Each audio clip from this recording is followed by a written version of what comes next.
Bom, pessoal, então o que acontece? Nós temos então essas disposições que foram assim passadas a vocês, no vídeo anterior, no segundo vídeo anterior. Esse daqui é o terceiro vídeo a ser contemplado nessa revisão, e fiz questão de fazer justamente para concluir de fato essa revisão e da forma mais pontual possível, para assim vocês estarem plenamente contemplados nessa questão dos recursos atinentes à revisão assim estabelecida, assim passada. Bem, agora então vamos aos modelos em si de controle de constitucionalidade, tá? E aqui a gente vai adentrar justamente numa parte, justamente em um momento, quando se estabelece, quando se fala desses modelos, é justamente a forma com a qual eles serão assim expressos, E curioso notar que o modelo em si ele vai estar vinculado e direcionado à atividade, por assim dizer, de propagação a posteriori do próprio Poder Judiciário. Porque nesse caso, nós vamos ter o modelo concentrado e o modelo difuso de constitucionalidade, certo? Seja o concentrado, seja o modelo difuso de constitucionalidade, ele aqui estará assim contemplado. O modelo concentrado, ele também vai receber o nome, como eu disse a vocês em outras aulas, de um modelo reservado. Está mais atribuível à noção de termos um órgão específico que determine a constitucionalidade ou não de determinados atos do Poder Legislativo. Só fazer um ajuste assim, rápido aqui com essa câmera. Vou cortar minha cabeça. Bom, então é isso que vamos ter. O controle concentrado é isso. Concentra-se, daí o porquê inclusive o nome, conforme nós bem sabemos, em um órgão específico essa atribuição de aferir a constitucionalidade ou, consequentemente, inconstitucionalidade de determinada medida, de determinado ponto. E aqui eu faço jus àquilo que eu já disse em outras aulas, que eu já disse em outras gravações, inclusive. Esse caso específico, certo? O controle concentrado, ele vai remeter-nos a uma praticidade, uma instrumentalidade que vai ser reinante a partir da NPC 3 e 4. E diz respeito a que necessariamente falando? Vai dizer respeito à busca, de transformar essa nossa disciplina em uma disciplina mais instrumental. Não vamos só ler artigos, não vamos só ler doutrinas, mas vamos praticar isso nas nossas atividades assim dispostas para fins de aferição de notas e apreensão de conteúdo. Isso vai ser assim apresentável durante a NPC 3 e a NPC 4, certo? E assim eu falo porque no caso do controle concentrado, ele está muito mais voltado à análise das ações que tendem, consequentemente, à constitucionalidade ou inconstitucionalidade de determinadas leis ou atos normativos, certo? Que assim surjam. É por isso que é competência precípua do Supremo Tribunal Federal, no caso, por exemplo, a julgar as ações diretas de inconstitucionalidade, as ações diretas de constitucionalidade, a ação direta de inconstitucionalidade por omissão, certo? Inconstitucionalidade por omissão, nós vimos lá que é uma espécie de inconstitucionalidade. Tem uma ação direta de inconstitucionalidade somente para esta ação, para esta forma. Não obstante a isso, vamos ter a arguição de descumprimento de preceito fundamental, que também é competência do STF, esse julgamento, e ação direta de inconstitucionalidade interventiva, chamada de interventiva.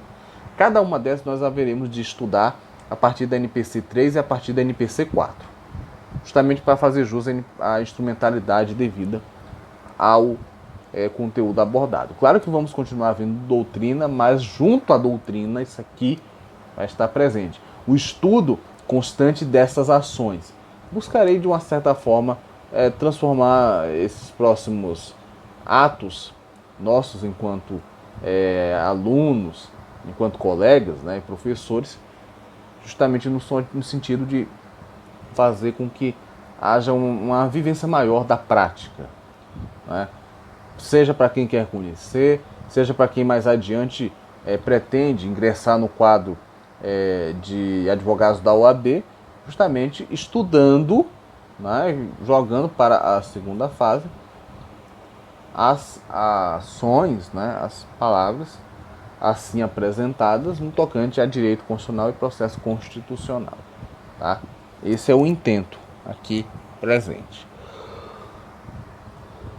Agora, por outro lado, né, quando se fala do controle difuso, eu vou dizer o seguinte.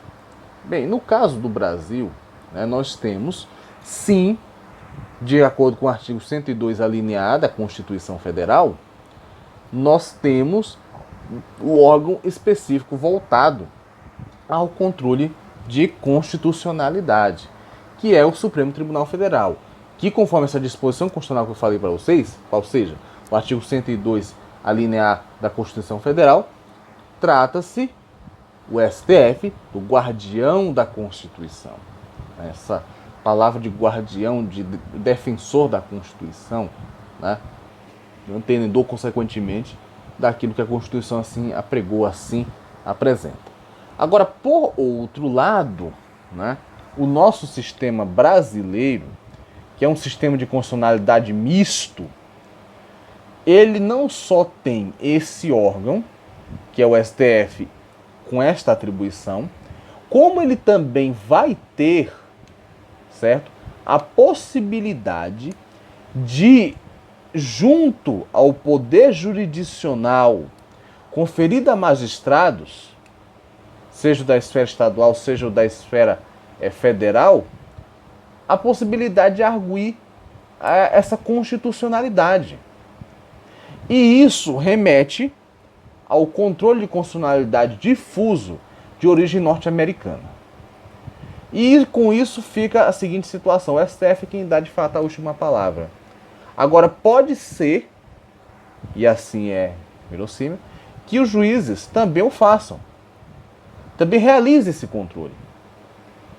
É por esse motivo, é por essa situação que nós vamos ter esse controle de constitucionalidade, né, que tende a ser chamado de aberto ou incidental, certo? Então, controle de constitucionalidade fechado, né, restrito, concentrado, as palavras que assim lhes são disponíveis, né, ele vai ter uma visão de que somente um órgão pode aferir constitucionalidade. O controle difuso, chamado de aberto, né, ou incidental, então quando se falar em controle incidental de constitucionalidade, eu estou tratando justamente do controle difuso, certo? É um controle, digamos, um pouco mais dinamizado, né, um pouco mais democratizado, tá? É isso que se fala, porque, consequentemente, confere-se a cada uma das partes, no processo, confere-se a cada uma das figuras assim eivadas de jurisdição a possibilidade de assim proferir, né, de assim balizar, de assim também questionar a constitucionalidade de determinadas leis e atos normativos. Isso é possível, né?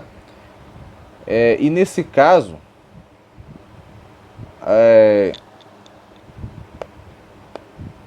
o STF, curioso notar, ele também haverá de realizar um controle difuso, certo? Porque se porventura sobe a alçada do STF determinados demandos judiciais que não são próprios do STF, qual seja dessas ações que eu falei para vocês, então é como se de fato estendesse seu controle e ele acaba julgando. E ele julga em sede de controle difuso, de fato. de constitucionalidade, porque não foi competência originária dele, não surgiu no âmbito de delitos os quais o STF pudesse julgar. Então você tem um controle difuso, por isso que disse que o STF julga em sede de controle difuso, porque são questões que surgem e das quais o STF não tem originalmente competência, mas ele é acionado para tomar posição quanto àquilo. Tá? Então isso é importante de se falar. Tá? Deixa eu ver se tem mais alguma coisa aqui.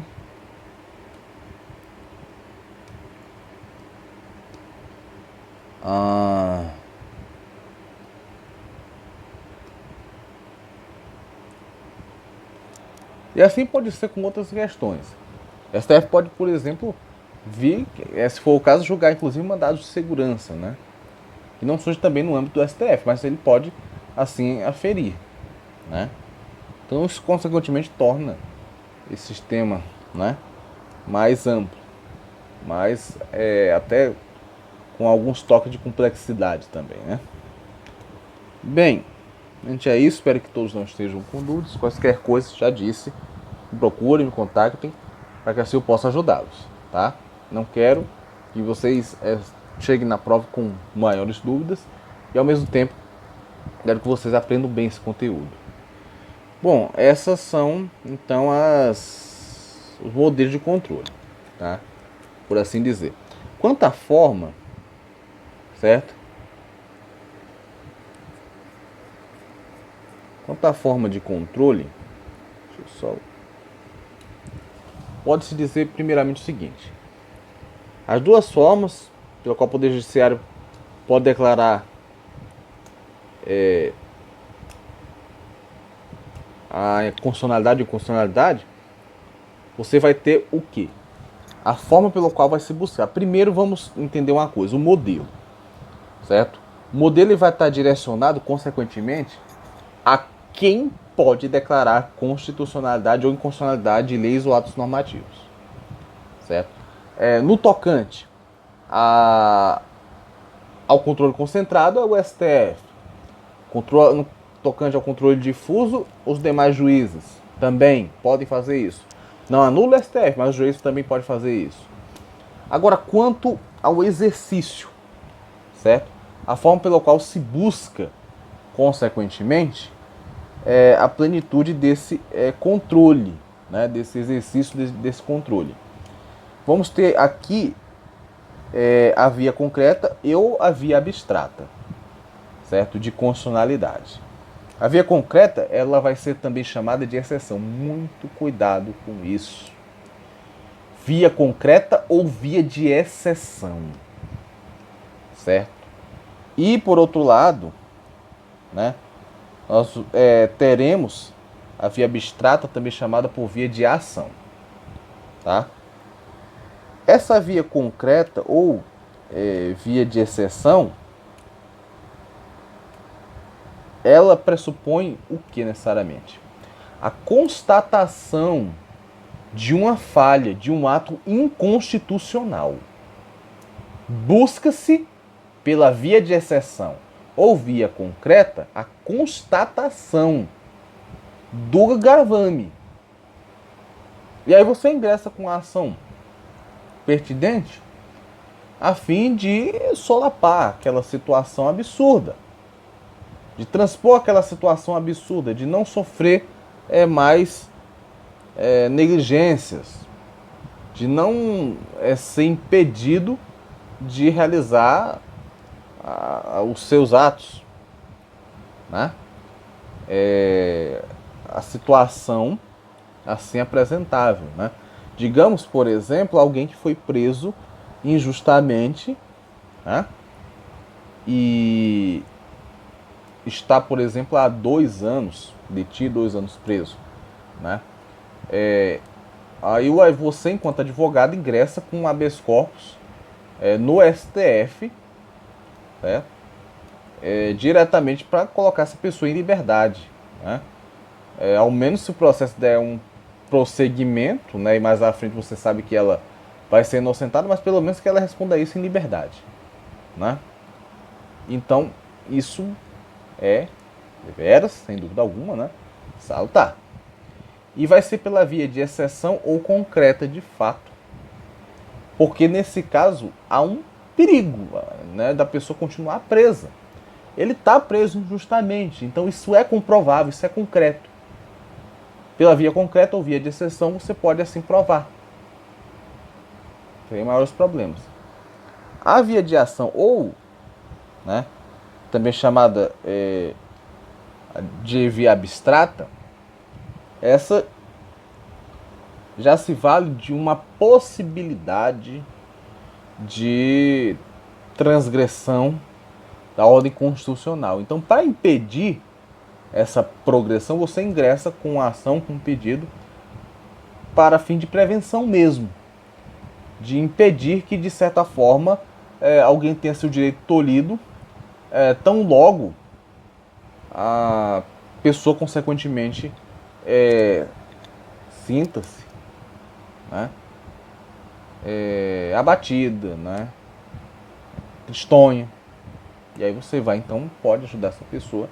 E quando você verificar o fato de que ela está sendo ali vigiada e condenada por uma coisa que ela não vai fazer, né, o que ela poderia fazer, né?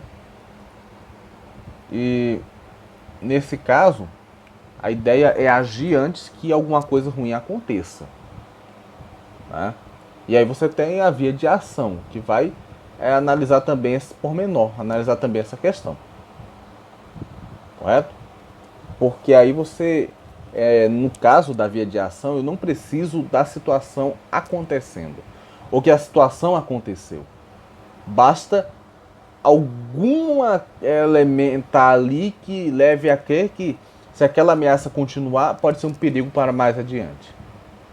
Então é isso que faz pela via de exceção, é agir antes do problema. Tá? Via concreta ou via concreta ou via de... Meu Deus do céu, como é que pode? Caraca, só um instantinho, pessoal, acabei me equivocando aqui com uma coisa. Via concreta ou via de exceção, via abstrata ou via de ação. O abstrato ele vai estar de fato num campo ideal, né? Pode haver inconstitucionalidades, então para evitar inconstitucionalidade eu vou atuar no sentido de municiar, no sentido de proteger aquele status, aquela situação, né? E assim que não fuja do controle. Certo? E por fim a via de ação exige não exige, como eu disse, uma concretude, né, de atos, certo? Não há essa exigência, mas há uma demonstração, pelo menos, né, de que ameaças são reais. Né? Então, para evitar a ameaça, você age antes que ela lhe abocane. Né? Bom, pessoal, então é isso que eu tinha de fato a falar para vocês, certo? Sobre esse nosso conteúdo, sobre essa nossa avaliação, certo? Estudem bastante, eu vou encaminhar até lá um materialzinho razoável de estudo para vocês aprimorar esses estudos e não se sentirem tão desamparados nessa avaliação. Porventura alguém tiver alguma dúvida, alguma questão, me contacte, tá? Que, consequentemente, haveremos de trabalhar nesse sentido também, tá bom? Um grande abraço a todos, uma excelente semana, bom fim de semana e conte comigo na realização dessas provas, tá? Porque nós vamos acompanhar, estaremos lá juntos para vocês não perderem absolutamente nada. E ainda assim, certo? Sem dúvida alguma, vocês sairão super bem, é o meu voto de confiança e assim eu confio também. Um grande abraço a todos e até mais.